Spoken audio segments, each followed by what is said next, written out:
Một cái không trả lại.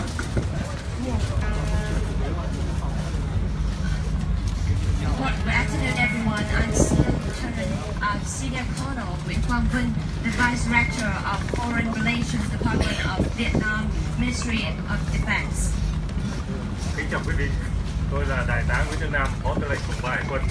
Tôi rất vinh dự đại diện cho Hải quân Nhân dân Việt Nam tham dự họp báo hôm nay.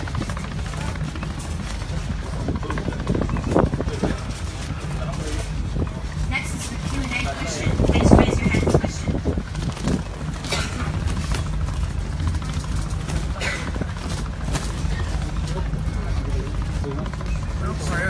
Đó là tầm nhìn của ngài như thế nào đối với việc tăng cường quan hệ hải quân giữa hai nước trong tương lai.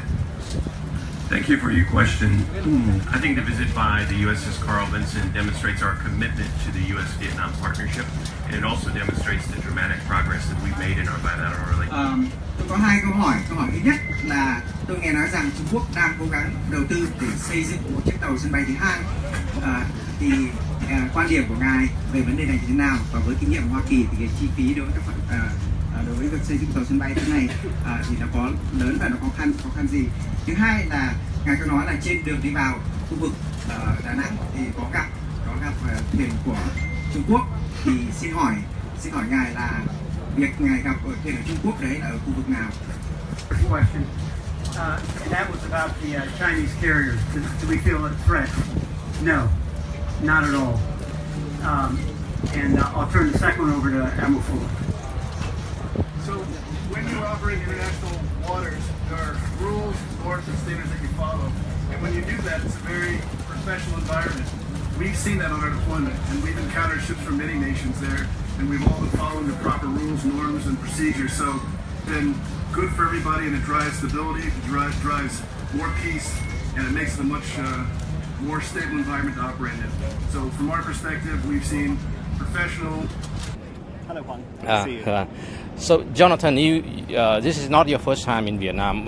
What do you make of that? Well, this is obviously anybody who knows Vietnamese history. There is something incredibly historic about seeing such a massive U.S. naval force coming to Da Nang, which was, of course, a military base during the American War, the Vietnam War.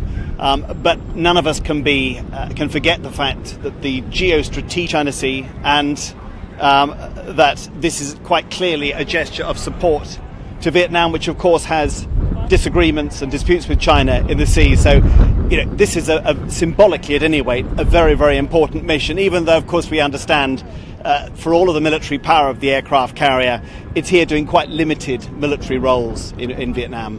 Well, that of course is fascinating. We would say in English, the elephant in the room.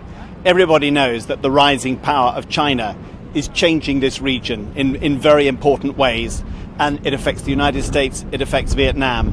But of course it's sensitive. Vietnam is carrying out a very difficult diplomatic balancing job. It is trying to engage the Americans. It wants as many partners as possible. It wants support in its disputes with China and in managing the South China Sea, but it does not want to offend China. And we know there's been a lot of quiet diplomacy between Vietnam and China to prepare for this visit, to make sure China isn't offended. So we understand why they're not talking openly about it. Thì ông nói rằng là phòng khách tức là một vấn đề rất là rõ ràng, nhưng mà không ai dường như muốn nói tới, thì đấy là một cái điều mà cũng là hiển nhiên thôi.